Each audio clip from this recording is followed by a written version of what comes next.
नमस्कार दोस्तों, मैं आपका मित्र योगेंद्र भगौर आपके अपने YouTube चैनल पर आपका हार्दिक स्वागत करता हूं। आशा करता हूं आप स्वस्थ होंगे, मस्त होंगे, आनंदित होंगे। जी हां दोस्तों, आज मैं आपको प्रेमचंद जी द्वारा रचित पूस की रात कहानी के बारे में बताऊंगा। जी हाँ दोस्तों, कहानी से पूर्व मैं आपको प्रेमचंद जी के जीवन परिचय एवं लेखक परिचय के बारे में बताऊंगा। जी हाँ दोस्तों, प्रेमचंद जी का जन्म 31 जुलाई 1880 को लम्ही, वाराणसी, उत्तर प्रदेश राज्य में हुआ। जी हाँ दोस्तों, जीवन परिचय एवं लेखक परिचय बताना इसलिए ज़रूरी हो जाता है क्योंकि इससे संबंधित प्रश्नोत्तर प्रतियोगी परीक्षाओं में पूछे जाते हैं, चाहे वो स्कूल स्तर से संबंधित परीक्षाएं हों, चाहे कॉलेज स्तर से संबंधित परीक्षा हों। जी हाँ दोस्तों, प्रेमचंद का वास्तविक नाम धनपत राय था। पूर्व में वो इसी नाम से रचनाएं किया करते थे। जी हाँ दोस्तों, प्रेमचंद जी हिंदी एवं उर्दू के सर्वाधिक लोकप्रिय उपन्यासकार, कहानीकार एवं विचारक थे, जिन्होंने सेवा सदन, प्रेमाश्रय, रंगभूमि, कर्मभूमि, गबन, गोदान आदि लगभग 1.5 दर्जन से भी अधिक उपन्यास लिखे तथा इनकी कहानियों की बात करें तो कफन, पूस की रात, पंच परमेश्वर, बड़े घर की बेटी, बूढ़ी काकी, दो बैलों की कथा, शतरंज के खिलाड़ी आदि लगभग 300 से अधिक कहानियाँ लिखीं। जी हाँ दोस्तों, आज मैं आपको जैसा कि पूर्व में बताया पूस की रात कहानी के बारे में बताऊंगा, जो कि पूस अर्थात अत्यधिक शीत ऋतु का महीना, यानी यूँ समझिए दोस्तों, अंग्रेजी महीनों के अनुसार अंतिम दिसंबर या जनवरी का महीना होता है, जो अत्यधिक शीत का महीना होता है, जिसमें दोस्तों प्रकृति में हर ओर शीत ही शीत का प्रभाव होता है। अत्यधिक शीत के कारण प्रकृति में सभी प्राणी, जंगली जानवर भी शीत के कारण अपना अपना बचाव करते हैं। ऐसी ही भयंकर हाड़ कांपती सर्दी में प्रस्तुत कहानी पूस की रात का मुख्य पात्र हल्कू जमींदार का कर्ज चुकाने हेतु पूस की ठंडी रात में खेत पर जाकर अपने खेतों की जानवरों से रक्षा करता है एवं सर्दी में ठिठुरने को मजबूर हो जाता है। इसी कहानी का मार्मिक चित्रण प्रस्तुत कहानी में किया गया है। जी हाँ दोस्तों, अब मूल कहानी देखते हैं। हल्कू ने आकर स्त्री से कहा, सहना आया है, लाओ जो रुपये रखे हैं उसे दे दूं, किसी तरह गला तो छूटे। मुन्नी झाड़ू लगा रही थी, पीछे फिरकर बोली, 3 ही तो रुपये हैं, दे दोगे तो कम्बल कहाँ से आवेगा? माघ फूस की रात हार में कैसे कटेगी? उससे कह दो फसल पर दे देंगे, अभी नहीं। क्या हुआ दोस्तों, प्रस्तुत कहानी में जमींदार का मुनीम कारिंदा हल्कू के पास 3 रुपये मांगने आया और हल्कू ने अपनी पत्नी से कहा कि लाओ जो 3 रुपये रखे हैं उनको ले आओ, ताकि इन पैसों को हम इस जमींदार के मुनीम को दे दें। किंतु प्रत्युत्तर में उसकी पत्नी ने कह दिया कि बाद में दे देंगे। हल्कू एक क्षण अनिश्चित दशा में खड़ा रहा। पूंछ सिर पर आ गया, कंबल के बिना हार में रात को है किसी तरह नहीं जा सकता, मगर सहना मानेगा नहीं, घुड़कियाँ जमावेगा, गालियाँ देगा, बला से जाड़े में मरेंगे, बला तो सिर से टल जाएगी। यह सोचता हुआ वह अपना भारी भरकम डील लिए हुए जो उसके नाम को झूठ सिद्ध करता था। देखिए दोस्तों, यहाँ हल्कू के शारीरिक वर्णन के बारे में बताया है कि हल्कू नाम हल्कू था, लेकिन भारी भरकम डील लिए हुए, जबकि हल्कू का शाब्दिक अर्थ होता है छोटे शरीर वाला, किंतु हल्कू हष्टपुष्ट था, तंदुरुस्त शरीर वाला था, झूठ सिद्ध करता था। स्त्री के समीप आ गया और खुशामद करके बोला, ला दे दे, गला तो छूटे, कम्बल के लिए कोई दूसरा उपाय सोचूंगा। मुन्नी उसके पास से दूर हट गई और आंखें ततीरती हुई बोली, कर चुके दूसरा उपाय, जरा सुनूं तो। कौन सा उपाय करोगे? कोई खैरात दे देगा कम्बल? यहाँ उसकी पत्नी खैरात अर्थात कोई दान में दे देगा, दान इत्यादि में ली जाने वाली राशि। न जाने कितनी बाकी है जो किसी तरह चुकने ही नहीं आती। मैं कहती हूँ तुम क्यों नहीं खेती छोड़ देते, मरमर काम करो, उपज हो तो बाकी। दे दो, चलो छुट्टी हुई, बाकी चुकाने के लिए ही तो हमारा जन्म हुआ है, पेट के लिए मजूरी करो, ऐसी खेती से बाज आए, मैं रुपये नहीं दूंगी, नहीं दूंगी। अर्थात देखिए दोस्तों, संवाद शैली में हल्कू और मुन्नी का संवाद चल रहा है और प्रत्युत्तर में मुन्नी कहती है मैं उन रुपयों को नहीं दूंगी, नहीं दूंगी। हल्कू उदास होकर बोला तो क्या गाली खाऊं? मुन्नी ने तड़प कर कहा गाली क्यों देगा, क्या उसका राज है? मगर यह कहने के साथ ही उसकी तनी हुई भौं ढीली पड़ गई। हल्कू के उस वाक्य में जो कठोर सत्य था वह मानो एक भीषण जंतु की भांति उसे घूर रहा था। उसने जाकर आले पर से रुपये निकाले और लाकर हल्कू के हाथ पर रख दिए। फिर बोली तुम छोड़ो अब किसे खेती, मजदूरी में सुख से एक रोटी खाने को मिलेगी, किसी की धौंस तो नहीं रहेगी। यानी वो कहती है कि तुम इस खेती को छोड़ दो, मजदूरी में कम से कम सुख से रोटी तो मिलेगी और ऊपर से किसी की धौंस अर्थात किसी का दबाव तो नहीं रहेगा। अच्छी खेती है, मजूरी करके लाओ, वह भी उसी में झोंक दो, उस पर धौंस। हल्कू ने रुपये लिए और इस तरह बाहर चला मानो अपना हृदय निकाल कर देने जा रहा हो। उसने मजूरी से एक एक पैसा काट कपट कर 3 रुपये कम्बल के लिए जमा किए थे, वह आज निकले जा रहे थे। एक एक पग के साथ उसका मस्तक अपनी दीनता के भार से दबा जा रहा था। यानी देखिए दोस्तों, हल्कू विवश है, लाचार है उन पैसों को देने में, किंतु मुनीम जब आ गया तो सेना को उसने वो 3 रुपये लौटा दिए और बेचारा बेबस होके उदास उन पैसों को देने जा रहा है। पूस की अंधेरी रात, आकाश पर तारे भी ठिठुरते हुए मालूम होते थे। हल्कू अपने खेत के किनारे ऊख के पत्तों की एक छतरी के नीचे बांस के खटोले पर अपनी पुरानी गाड़ी की चादर ओढ़े पड़ा कांप रहा था। खाट के नीचे उसका संगी कुत्ता जबरा पेट में मुंह डाले सर्दी से कूं कूं कर रहा था। दोनों में से एक को भी नींद नहीं आती।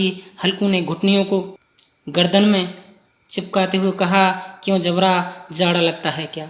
देखिए दोस्तों, हल्कू हार में अर्थात जंगल में अपनी टूटी फूटी हुई खाट पर लेटा हुआ है। एक गाड़ी की शॉल फटी हुई उसको उड़े हुए है और अत्यधिक सर्दी से कांप रहा है। पास में ही उसका जबरा कुत्ता, वो भी बेचारा सर्दी के मारे ठिठुर रहा है और वो अपने कुत्ते से पूछ रहा है क्यों जबरा, जाड़ा लगता है क्या? कहता तो था घर में पुआल पर लेट रहे, पुआल अर्थात घास पर लेट रहे तो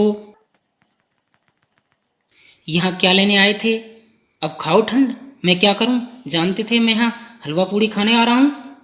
दौड़े दौड़े आगे आगे चले आए। अब रो नानी के नाम को। जबरा ने पड़े पड़े दुम हिलाई और अपनी कुंकुम को दीर्घ बनाता हुआ एक बार जहाँ लेकर चुप हो गया।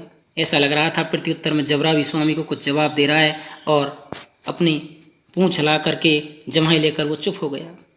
उसकी स्वान बुद्धि ने शायद ताड़ लिया, स्वामी को मेरी कुंकू से नींद नहीं आ रही है। हल्कू ने हाथ निकालकर जबरा की ठंडी पीठ सहलाते हुए कहा कल से मत आना मेरे साथ, नहीं तो ठंडे हो जाओगे। और अब हल्कू जो है उस अपने प्यारे कुत्ते से कहता है कि कल से तुम मेरे साथ यहाँ नहीं आना, वरना अत्यधिक सर्दी में तुमको भी ठंड लगेगी। यह रांड पछुआ ने जाने कहाँ से बर्फ लिए आ रही है। देखिए हल्कू यहाँ ग्रामीण आंचलिक शब्दों का प्रयोग कर रहा है। उसने यह रांड पछुआ अर्थात यह पश्चिमी हवा, ये इतनी ठंडी हवा ने जाने कहाँ से आ रही है। उठूं फिर एक चिलम भरूं, किसी तरह रात तो कटे, 8 चिलम तो पी चुका, ये खेती का मजा है। यानी वो हल्कू उठ रहा है और उठ के चिलम के माध्यम से बतलाना चाह रहा है कि चलो एक बार चिलम और भरूं, अब तक लगभग 8 चिलम तो पी चुका। और एक एक भगवान ऐसे पड़े हैं जिनके पास जाड़ा जाए तो गर्मी से घबरा कर भागे। यहाँ हल्कू ने पूंजीपति वर्ग की तरफ इशारा किया है कि एक एक भगवान ऐसे पड़े हैं जिनके पास जाड़ा जाए तो घबरा कर भागे। अर्थात पूंजीपति लोगों के बारे में कहा है। पूंजीपति लोग हर तरह की सुविधाओं से सुसज्जित होते हैं, उनके पास सर्दी को भगाने के लिए पर्याप्त साधन होते हैं। मोटे मोटे गद्दे, लिहाफ, कम्बल, मजाल है जाड़े का गुजर हो जाए, तकदीर की खूबी, मजूरी हम करें मजा दूसरे लूटें। देखिए दोस्तों, यहाँ हल्कू ने भारतीय कृषक की विडंबना को उजागर किया है। वो कहना चाह रहा है कि मजदूरी हम करें और मजा इसका दूसरा लोग लें, अर्थात मजा जमींदार लोग लें और खेती हम करते रहें। हल्कू उठा, गड्ढे में से जरा सी आग निकालकर चिलम भरी। जबरा भी उठा। हल्कू ने चिलम पीते हुए कहा, पिएगा चिलम? जाड़ा तो क्या जाता है, जरा मन बदल जाता है। अब हल्कू क्या है, चिलम भर रहा है और चिलम भरते हुए अपने प्यारे कुत्ते से कह रहा है कि क्या तू चिलम पिएगा? और वो चिलम के माध्यम से अपने मन को समझा रहा है कि जाड़ा तो क्या जाता है, पर जरा मन बदल जाता है। जबरा ने उसके मुंह की ओर प्रेम से छलकती हुई आंखों से देखा। हल्कू, आज और जाड़ा खा ले, कल से मैं यहाँ पुआल बिछा दूंगा। अर्थात वो हल्कू अपने जबरे कुत्ते के बारे में कहना चाह रहा है कि तू आज यहाँ सर्दी और खा ले, कल से तो मैं यहाँ पुआल अर्थात कल से तो घास बिछा दूंगा, उसी में घुसकर बैठना, तब जाड़ा नहीं लगेगा। और कहना चाह रहा है कि उसी में बैठकर लौटना आराम से, तब तुझे सर्दी नहीं लगेगी। जबरा ने अपने पंजे उसकी घुटनियों पर रख दिए और उसके मुंह के पास अपना मुंह ले गया। हल्कू को उसकी गर्म सांस लगी। चिलम पीकर हल्कू फिर लेटा और निश्चय करके लेटा कि चाहे कुछ हो अब की बार सो जाऊं। और निश्चय करके हल्कू क्या है, लेट गया, चाहे कुछ हो अब की सो जाऊं, यानी इस बार सो जाऊं। पर एक ही क्षण में उसके हृदय में कंपन होने लगा। किंतु क्या है, अत्यधिक सर्दी की रात थी और ठंडी हवा के कारण क्या हुआ, उसका शरीर ठंड से फिर कांप उठा। कभी इस करवट लेटता, कभी उस करवट पर जाड़ा किसी पिचास की भांति उसकी छाती को दबाए हुए था। कभी क्या है, हल्कू इस करवट लेटता, कभी उस करवट लेता, किंतु जाड़ा पिशाच की भांति उसकी छाती को दबाए रहा था। पिचास अर्थात किसी राक्षस के समान, राक्षस की भांति। जब किसी तरह न रहा गया तो उसने जबरा को धीरे से उठाया और उसके सर को थपथपाकर उसे अपनी गोद में सुला लिया। कुत्ते की देह से जाने कैसी दुर्गंध आ रही थी, पर वह उसे अपनी गोद में चिपटाए हुए ऐसे सुख का अनुभव कर रहा था जो इधर महीनों से उसे नहीं मिला है। देखिए दोस्तों, यहाँ हल्कू को सर्दी लग रही है, किंतु अपने प्यारे कुत्ते को उसने गोद में ले लिया और गोद में लेने के बाद उसको ऐसे सहला रहा है कि मानो महीनों से उसको ऐसा सुख प्राप्त नहीं हुआ हो जो जबरा को गोद में लेने के बाद मिला था। जबरा शायद यह समझ रहा था कि स्वर्ग यहीं है, और हल्कू की पवित्र आत्मा में तो उस कुत्ते के प्रति घृणा की गंध तक नहीं थी। अपने किसी अभिन्न मित्र या भाई को भी वह इतनी ही तत्परता से गले लगाता। देखिए दोस्तों, हल्कू यहाँ बतलाना चाह रहा है कि वो अपने अभिन्न मित्र हो या भाई हो, उनसे भी जिस प्रकार से गले मिलता था, ठीक उसी प्रकार से अपने प्यारे कुत्ते को गले लगा रहा है। वह अपनी दीनता से आहत नहीं था जिसने आज उसे इस दशा को पहुँचा दिया। नहीं, इस अनोखी मैत्री ने जैसे उसकी आत्मा के सब द्वार खोल दिए थे और उनका एक एक अणु प्रकाश से चमक रहा था। सहसा जबरा ने किसी जानवर की आहट पाई। अचानक क्या हुआ, जबरा ने किसी जानवर की आवाज़ सुनाई दी जबरा को। इस विशेष आत्मीयता ने उसमें एक नई स्फूर्ति पैदा कर दी। जो हवा के ठंडे झोंकों को तुच्छ समझती थी, वह झपट कर उठा और छपरी से बाहर आकर भूखने लगा। क्या हुआ, वो झपट कर उठा और छपरी से बाहर आकर भूखने लगा। झपट कर यानी तुरंत एक साथ खड़ा हो गया और अपनी छपरी से बाहर जाकर के भूखने लगा। हल्कू ने उसे कई बार चुमकार कर बुलाया, पर वह उसके पास न आया। हार में चारों तरफ दौड़ दौड़ कर भूखता रहा। एक क्षण के लिए आ भी जाता तो तुरंत फिर दौड़ता। कर्तव्य उसके हृदय में अरमान की भांति उछल रहा था। देखिए, हम जबरा के बारे में बताया कि जबरा जो है अब खेत की तरफ जा रहा है और बार बार चक्कर लगा के फिर अपने स्वामी के पास आ जाता और पुनः भाग जाता। कर्तव्य यानी कर्तव्य, वो अपनी स्वामी के प्रति वफादार था। 1 घंटा और गुजर गया। रात ने शीत को हवा से धधकना शुरू किया। हल्कू उठ बैठा और दोनों घुटनों को छाती से मिलाकर सिर को उसमें छिपा लिया। यानी क्या हुआ दोस्तों, 1 घंटा और गुजर गया। अत्यधिक शीत के कारण हल्कू को और सर्दी लग गई और हल्कू ने अपनी गर्दन को भी पैरों के अंदर समेट लिया। फिर भी ठंड कम नहीं हुई। ऐसा जान पड़ता था सारा रक्त जम गया है, धमनियों में रक्त की जगह हिम बह रहा है। ऐसा लग रहा था कि सारा रक्त जम गया है, अर्थात उसको अत्यधिक सर्दी लग रही थी। उसने झुककर आकाश की ओर देखा। अभी कितनी रात बाकी है। सप्तऋषि अभी आकाश में आधे भी नहीं चढ़े, ऊपर आ जाएंगे तब कहीं सवेरा होगा। देखिए दोस्तों, यहाँ भारतीय कृषक की कालचक्र और ज्योतिष शास्त्र की जानकारी की तरफ सूचक किया है। यानी भारतीय कृषक को कालचक्र समय के बारे में जानकारी थी। वो घड़ी इत्यादि नहीं पहनता था, वो केवल आकाश की तरफ देख करके समय का पता लगा लिया करता था कि अब कितनी रात बकाया है, अब कितनी रात बकाया है, ऊपर आ जाएंगे तब कहीं सवेरा होगा, अभी पहर से ऊपर रात है। अभी पहर यानी एक पहर में 3 घंटे का समय होता है और एक रात्रि में 4 पहर होते हैं दोस्तों। 24 घंटे में 8 पहर होते हैं, यानी पहर का तात्पर्य अभी लगभग 3 घंटे से ज़्यादा रात्रि थी। हल्कू के खेत से कोई एक गोली के टप्पे पर आमों का एक बाग था। हल्कू के खेतों के पास ही क्या है, एक आमों का एक बाग था। पतझड़ शुरू हो गई थी, बाग में पत्तियों का ढेर लगा हुआ था। हल्कू ने सोचा चलकर पत्तियां बटोरूं और उन्हें जलाकर खूब तापूं। हल्कू ने अब अंदाज़ा लगा लिया कि आमों के पेड़ों की तरफ चलता हूँ और वहाँ जाकर के पत्तियों को इकट्ठा करूँगा और जो है वहाँ जाकर के तापूँगा। रात को कोई मुझे पत्तियाँ बटोरते देखे तो समझे कोई भूत है, कौन जाने कोई जानवर ही छिपा बैठा हो। मगर अब तो बैठे नहीं रहा जाता। उसने पास के अरहर के खेत में जाकर कई पौधे उखाड़ लिए और उनका एक झाड़ू बनाकर हाथ में सुलगता हुआ उपला लिए बगीचे की तरफ चला। यानी देखिए दोस्तों, हल्कू अब जाड़ा भगाने के लिए पास के अरहर के खेत से कुछ डालियों को उखाड़ता है और एक झाड़ू की भांति जो है उनको पत्तियों को इकट्ठा करने के लिए काम लेता है। जबरा ने उसे आते देखा तो पास आया और दुम हिलाने लगा। हल्कू ने कहा, अब तो नहीं रहा जाता जबरू, चलो बगीचे में पत्तियां बटोर कर तापें, टाटे हो जाएंगे तो फिर आवेंगे। टाटे हो जाएंगे अर्थात ताज़ा हो जाएंगे, अर्थात स्फूर्ति जब आ जाएगी तब पुनः आ जाएंगे। अभी तो बहुत रात है, और वो कहना चाह रहा है अभी तो बहुत रात है। जबरा ने कूं कूं करके सहमति प्रकट की और आगे आगे बगीचे की ओर चला। बगीचे में खूब अंधेरा छाया हुआ था और अंधकार में निर्दय पवन पत्तियों को कुचलता हुआ चला जाता था। वृक्षों से ओस की बूंदें टप टप नीचे टपक रही थीं। यानी देखिए दोस्तों, अत्यधिक शीत के कारण ओस की जो बूंदें थीं वो वृक्षों से नीचे टप टप करके टपक रही थीं। एकाएक एक झोंका मेहंदी के फूलों की खुशबू लिए हुए आया और हल्कू ने कहा, कैसी अच्छी महकाई जबरू, तुम्हारी नाक में भी तो सुगंध आ रही है। देखिए दोस्तों, यहाँ प्रेमचंद जी ने भारतीय मौसम के बारे में एक सजीवता में वर्णन किया है कि प्रकृति उस समय कैसी लग रही थी, प्रकृति से कैसी सुगंध आ रही थी। जबरा को कहीं जमीन पर एक हड्डी पड़ी मिल गई, उसे चिचोड़ रहा था। उस समय क्या है कि उसे एक हड्डी का टुकड़ा मिल गया और उसे ही वो चिचोड़ रहा था, अर्थात उसी को चूसने लग गया। हल्कू ने आग जमीन पर रखी और पत्तियां बटोरने लगा। जरा देर में पत्तियों का ढेर लग गया।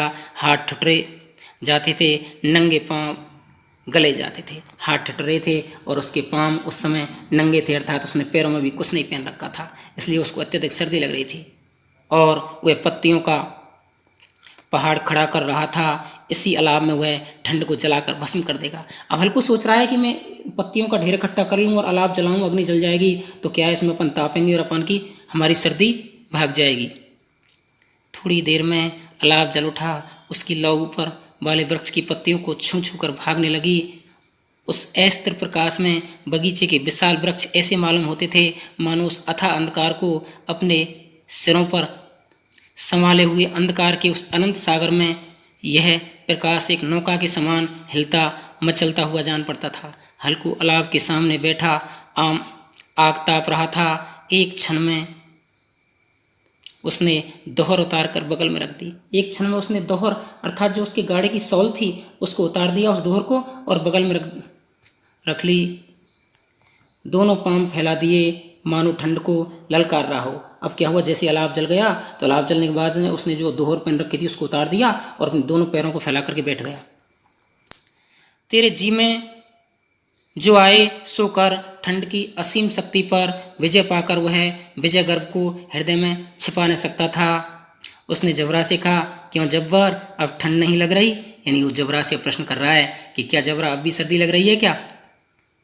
जब्बर ने कूं कूं करके मानो कहा, अब क्या ठंड लगती रहेगी। अर्थात जबरे ने कह दिया, जब अलाव जल गया है, जब अलाव के लिए हम प्रयास कर रहे हैं तो क्या ठंड लगती रहेगी? पहले से ये उपाय ने सूझा नहीं, इतनी ठंड क्यों खाते। अर्थात देखिए दोस्तों, आधी रात के बाद जब एक पहर बच रहा था तब उसने ये उपाय किया। अगर ऐसा उपाय वो पहले ही कर लेते, ऐसा मन ही मन में सोच रहा है, तो शायद उनको इतनी ठंड नहीं खानी पड़ती। जब्बर ने पूंछ हिलाई, अच्छा आओ इस तालाब को कूद कर पार करें, देखें कौन निकल जाता है। अगर जल गया बच्चा तो मैं दवा न करूँगा। जब्बर ने उस अग्नि राशि की ओर कातर नेत्रों से देखा। मुन्नी से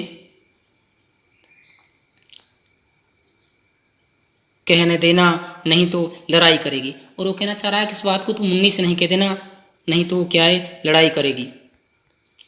यह कहता हुआ वह उछला और उस अलाव के ऊपर से साफ निकल गया। पैरों में जरा लपट लगी पर वह कोई बात नहीं थी। अब क्या हुआ, हल्कू अलाव जो था उसको नाकने का प्रयास कर रहा है और उस बात को अपने कुत्ते से भी कह रहा है कि तुम भी उसको मेरी तरह नाको। जबरा आग के गिर्द घूमकर उसके पास आ खड़ा हुआ। हल्कू ने कहा, चलो चलो इसकी सही नहीं, ऊपर से कूद कर आओ। वह फिर कूदा और अलाव के इस पार आ गया और कहने लगा कि नहीं, जिस तरह तुम कूद रहे हो सही तरीका नहीं है। जिस तरह से मैं अलाव को कूद रहा हूँ, जिस तरह से मैं नाक रहा हूँ, ऐसे ही नापो। पत्तियां जल चुकी थीं, बगीचे में फिर अंधेरा छा गया। राग के नीचे कुछ कुछ आग बाकी थी जो हवा का झोंका आ जाने पर जरा जाग उठती थीं, पर एक क्षण में फिर आंखें बंद कर लीं। हल्कू ने फिर चादर ओढ़ ली और गर्म राख के पास बैठा हुआ एक गीत गुनगुनाने लगा। उसके बदन में गर्मी आ गई, पर ज्यों ज्यों शीत बढ़ती जाती उसे आलस दबाए लेता था। लेकिन देखिए दोस्तों, ज्यों ज्यों शीत बढ़ती जाती थी उसको अर्थात हल्कू को और आलस आ जाता। जबरा जोर से भूंक कर खेत की ओर भागा। हल्कू को ऐसा मालूम हुआ कि जानवरों का एक ऐसा झुंड खेत में आया है। शायद नील गांव का झुंड था। उनके कूदने दौड़ने की आवाज़ें साफ कान में आ रही थीं। फिर ऐसा मालूम हुआ कि खेत में चर रही हैं। उनके चबाने की आवाज़ चरचर सुनाई देने लगी। उसने दिल में कहा, नहीं, जबरा के होते कोई जानवर खेत में नहीं आ सकता। नौची डाले, मुझे भ्रम हो रहा है। कहाँ, अब तो कुछ नहीं सुनाई देता, मुझे भी कैसा धोखा। उसने जोर से आवाज़ लगाई, जबरा जबरा। और देखिए दोस्तों, कहना चाह रहा है कि शायद ऐसा लग रहा है मेरे खेत में कोई नीलगांव का झुंड आ गया, किंतु ऐसा वो बार फिर सोचता है कि नहीं, जबरा के होते हुए कोई जंगली जानवर उसके खेत में नहीं आ सकता। जबरा भूखता रहा, उसके पास ने आया। फिर खेत के चरे जाने की आहट मिली। अब वह अपने को धोखा न दे सका। उसे अपनी जगह से हिलता जहर लग रहा था। कैसा ददाया हुआ था। इस जाड़े पाले में खेत में जाना, जानवरों के पीछे दौड़ना असहज जान पड़ता था। वह अपनी जगह से न हिला। उसने जोर से आवाज़ लगाई, लियो लियो लियो। अर्थात वो जानवरों को जिस प्रकार से किसान आवाज़ लगाते हैं, ठीक उसी प्रकार से उसने ऐसी आवाज़ लगा के जानवरों को भगाना चाहा। जबरा फिर भूख उठा। जानवर खेत चल रहे थे, फसल तैयार है, कैसी अच्छी खेती थी, पर ये दुष्ट जानवर उसका सर्वनाश किए डालते हैं। हल्कू पक्का इरादा करके उठा और 2-3 कदम चला, पर एकाएक हवा का ऐसा ठंडा चुभने वाला बिच्छू के डंक का सा झोंका लगा कि वह फिर बुझते हुए अलाव के पास आ बैठा और राख को कुरेद कर अपनी ठंडी देह को गरमाने लगा। देखिए दोस्तों, हल्कू जाता है, जाने की सोचता है, लेकिन जैसे ही वो खड़ा होता है फिर उसको ऐसा लगता है कि शायद हवा का फिर ठंडा झोंका आ गया है और उसको सर्दी लग जाती है और वो पुनः रुक जाता है। जबरा अपना गला फाड़ डालता था। नीलगायें खेत का सफाया किए हुए डालती थीं और हल्कू गर्म राख के पास शांत बैठा हुआ था। अकर्मण्यता ने उसे रस्सियों की भांति चारों ओर से जकड़ लिया था।